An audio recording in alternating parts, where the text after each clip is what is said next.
Welcome in Manted Teaching Center.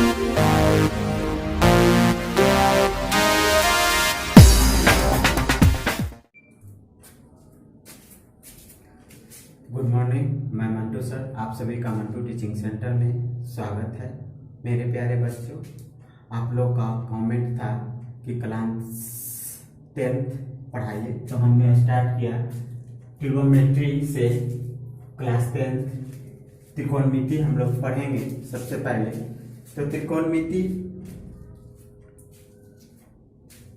किसे कहते हैं, और आप लोग को मेरा वीडियो अच्छा लगे तो मेरे चैनल को सब्सक्राइब करें, लाइक करें और वीडियो शेयर करें। तो त्रिकोणमिति क्या है कि गणित की वह शाखा जिसके अंतर्गत बने त्रिभुज या त्रिभुज से बने बहुभुज का अध्ययन करते हैं।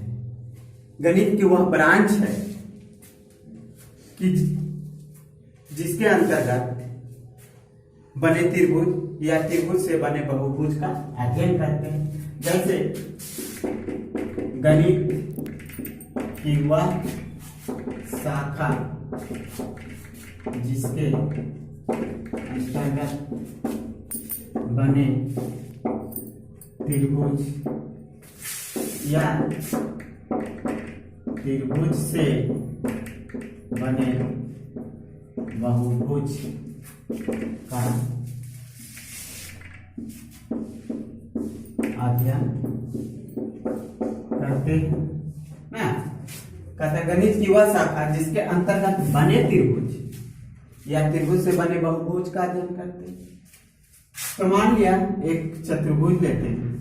चतुर्भुज एक बहुभुज है, तो इसके अंदर जो त्रिभुज बना, तो इसका जो हम लोग अध्ययन करते हैं उसी को क्या बोलते हैं? त्रिकोणमिति। त्रिकोणमिति त्रिकोण यानी त्रिकोण यानी तीन कोण वाला त्रिभुज ना। मिति का मतलब हुआ मापना, यही हो गया त्रिकोणमिति। अब त्रिकोणमिति शब्द ग्रीक भाषा के 3 शब्दों से हुआ है। पहला ट्री, तीन गोनीय, कोण, मेट्रॉन यानी कि मापना या माप, कुछ भी लिख सकता है। तो त्रिकोणमिति शब्द ग्रीक भाषा के 3 शब्दों से हुआ है, ट्री, कोणीय, मेट्रॉन। अब त्रिकोणमिति का शाब्दिक अर्थ त्रिभुज का माप होता है। त्रिकोणमिति का शाब्दिक अर्थ त्रिभुज का माप होता है। त्रिकोणमिति का शाब्दिक अर्थ त्रिभुज का माप होता है, या तीनों कोणों की माप होता है। तीनों कोणों की माप होता है। तो इस पर हम लोग सबसे पहले त्रिभुज पे चर्चा करते हैं।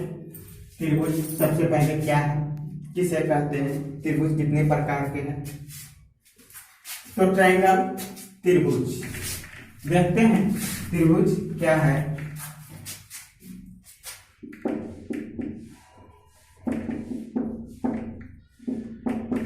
त्रिभुज मान लिया कोई ट्रायंगल है,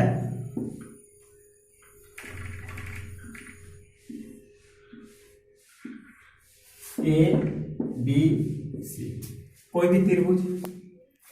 तो त्रिभुज कहता है ना कि 3 भुजाओं से घिरे क्षेत्र को त्रिभुज कहते हैं। 3 भुजाओं से घिरे क्षेत्र को त्रिभुज कहते हैं। तो 3 भुजा, 1 भुजा, 2 भुजा, 1, 3 भुजा। 3 भुजा से घिरे क्षेत्र को त्रिभुज बोलते हैं। त्रिभुज में 3 कोण होता है, 3 साइड होता है और 3 वर्टेक्स होता है यानी 6 होता है, 3 कोण, 3 साइड, 3 6 वर्टेक्स। और त्रिभुज में तीनों कोणों का मान 180 डिग्री होता है। अब आइए कि त्रिभुज कितने प्रकार के हैं।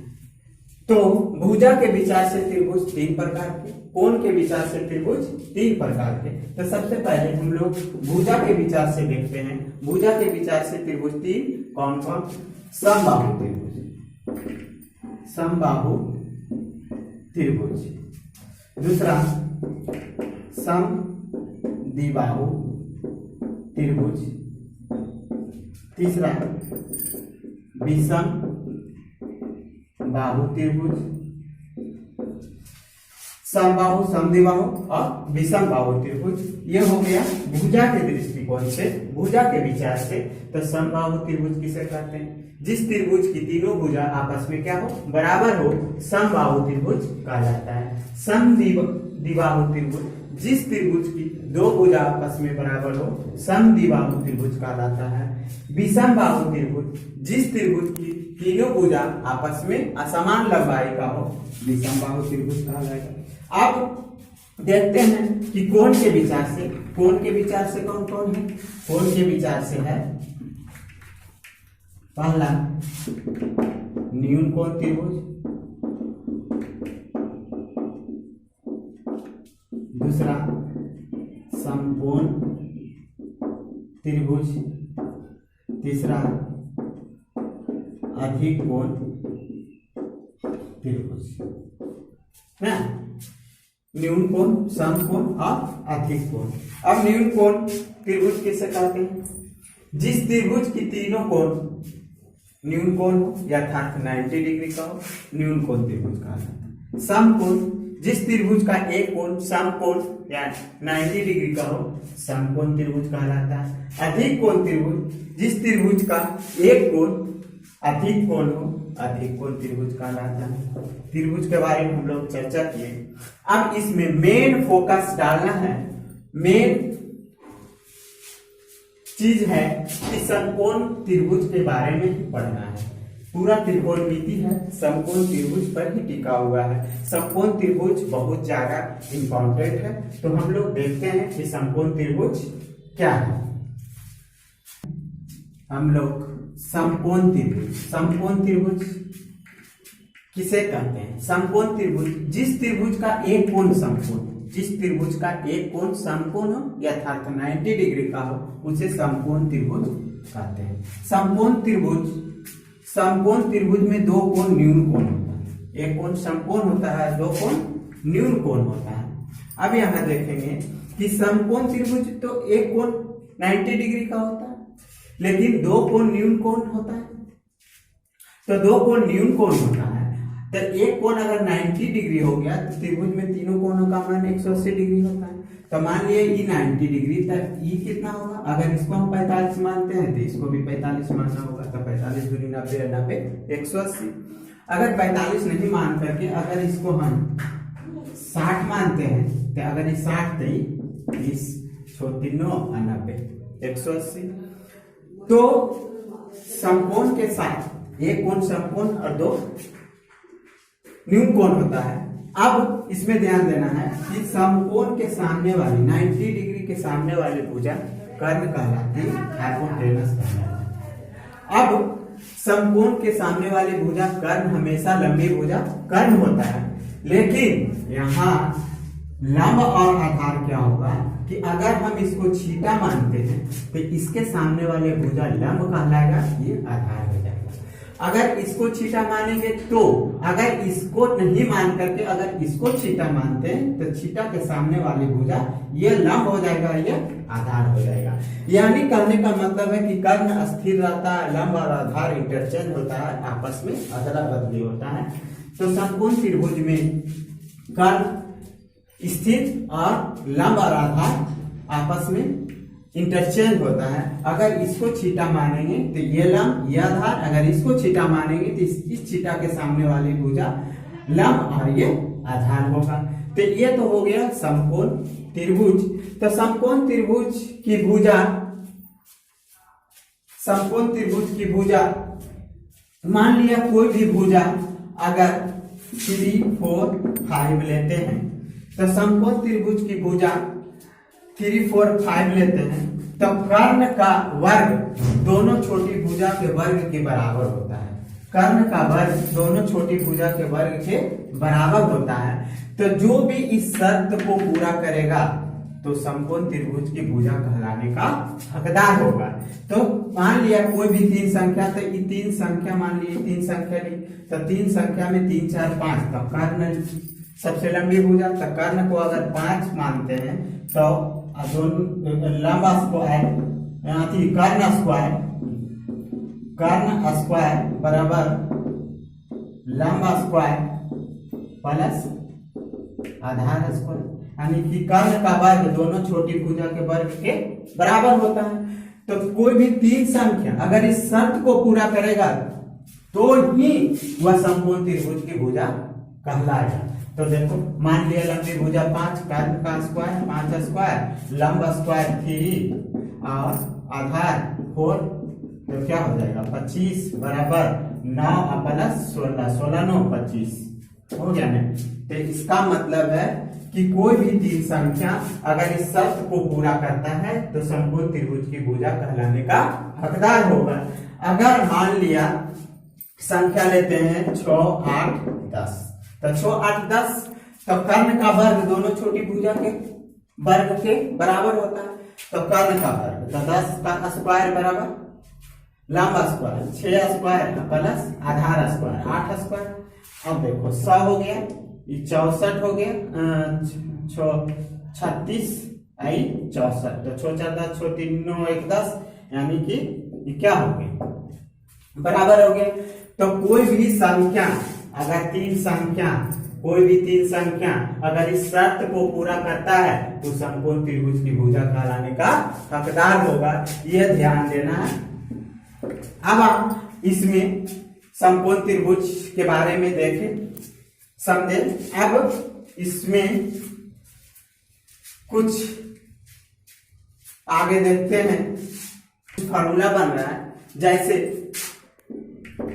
जैसे कर्ण स्क्वायर बराबर लंब स्क्वायर प्लस आधार स्क्वायर। कर्ण का वर्ग दोनों छोटी भुजा के वर्ग के बराबर होता है।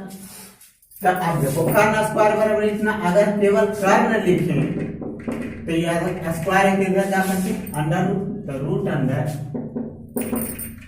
लंब स्क्वायर प्लस आधार स्क्वायर। अब तीसरा नंबर, अब लंब स्क्वायर बराबर होता है कर्ण स्क्वायर माइनस आधार स्क्वायर। अब केवल इसमें लंब निकाले तो यह स्क्वायर इधर जाकर के अंडर रूट अंडर कर्ण स्क्वायर माइनस आधार स्क्वायर। अब कर्ण और लंब हो गया, आधार स्क्वायर बराबर कर्ण स्क्वायर माइनस लंब स्क्वायर। अब आधार केवल निकालें, आधार बराबर तो रूट अंडर कर्ण का स्क्वायर माइनस लंब का स्क्वायर। ये 3, 6, 2, 2, 4, 2, 6 फार्मूला को दिमाग में रखेंगे, इसका उपयोग होता है। चलते हैं आगे, देखते हैं त्रिकोणमिति में 6 निष्पात करना है। 6 निष्पात यहाँ होता है क्या क्या, sine, cos, tan, cot, sec, cosec. Sine, cos, tan, cot, sec, cosec. 1, 2, 3, 4, 5, 6 निष्पात पढ़ना है। तो देखो ये तो हमेशा याद रहता है साइन, कॉस, टैन।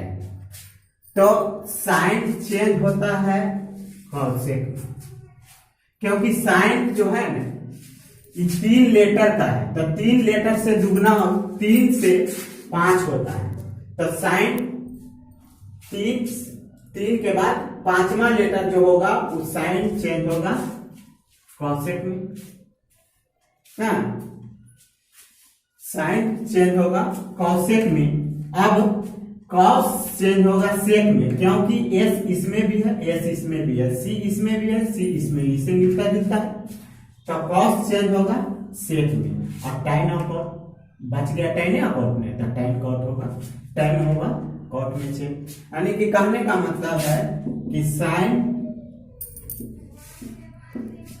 चेंज होगा कॉसेक में और कॉस चेंज होगा सेक में, और टैन कॉट टैन चेंज होगा कॉस में। यही याद रखना, केवल ये 3 याद रखना है। साइन को एक खाली याद रखेगा कि अगर SIN 3 लेटर है तो 3 लेटर के बाद इस सब में बड़ा कौन है, ये भी 3 लेटर, ये भी 3 लेटर, तो बड़ा 5 लेटर का कॉसेक, तो साइन चेंज होगा कॉसेक में। फिर बच गया कॉस, तो सी इसमें भी एस इसमें भी, अब देखो सी एस किस में मिल रहा है, सी और एस, तो कॉस सेक में चेंज होगा, बच जाएगा टाइन कॉट, तो टाइन कॉट में चेंज होगा। बस इसी तरीका से इसको याद रखेंगे। देखते हैं अब आगे बेसिक कुछ फॉर्मूला है, क्या है कि साइन थीटा और कॉस थीटा और टैन थीटा, ये तीनों को केवल याद रखेंगे, साइन कॉस टैन। तो साइन थीटा होता है, साइन थीटा होता है P/H, यानी कि P/H यानी लंब बटा कर्ण, और कॉस B/H यानी आधार बटा कर्ण। टैन होता है P/B लंब बटा आधार। बस यही 3 को याद रखेंगे। तो हम बताए थे कि साइन किस में चेंज होता है, साइन किस में चेंज होता है, कॉसेक में, तब कॉसेक थीटा, कॉसेक थीटा बराबर चेंज हो जाएगा, तो HYP हो जाएगा, HYP यानी कर्ण बटा लंब ना। अब कॉस किस में चेंज होता है, कॉस सेक में होता है, तो सेक थीटा बराबर, सेक थीटा बराबर क्या हो जाएगा, HYB यानी कर्ण बटा आधार ना। अब कॉस हो गया टैन, टैन किस में चेंज होता है, कॉट में, तो कॉट थीटा बराबर क्या होता है, कॉट थीटा बराबर टैन होता है P/B, तो क्या हो जाएगा B/B यानी आधार बटा लंब ना।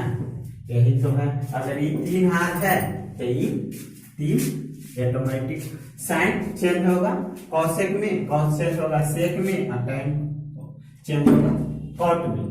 अब इसको याद रखने का एक ट्रिक है, एक रूल है कि P/B H/B यानी कि P से हुआ पाकिस्तान, पाकिस्तान भूखा पड़ा, पाकिस्तान भूखा पड़ा, हिंदुस्तान हरा भरा। इसको ऐसे याद रखेंगे कि पाकिस्तान भूखा पड़ा, हिंदुस्तान हरा भरा। तो P/H क्या होता है, P/H क्या होता है, sine theta, sine theta. B/H क्या होता है, कॉस थीटा। P/B क्या होता है, टैन थीटा। तो 3 याद है, तो ये 3 में निकल जाएगा। तो ऐसे याद रखेंगे, P/B यानी पाकिस्तान भूखा पड़ा, HHB हिंदुस्तान हरा भरा, ये 3 याद रखेंगे तो ये 3 निकल जाएगा। तो चलते हैं इसको तो आज के लिए बस इतना ही।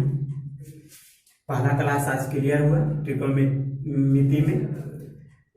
अगले क्लास में मिलते हैं अगले दिन। तो आप लोग को अगर वीडियो बहुत अच्छा लगा होगा तो मेरे चैनल को सब्सक्राइब कर दें और वीडियो लाइक करें और वीडियो अपने दोस्तों में शेयर भी करें, ताकि मेरा लेटेस्ट वीडियो आप लोग को मिलता रहे। जय हिंद, जय भारत।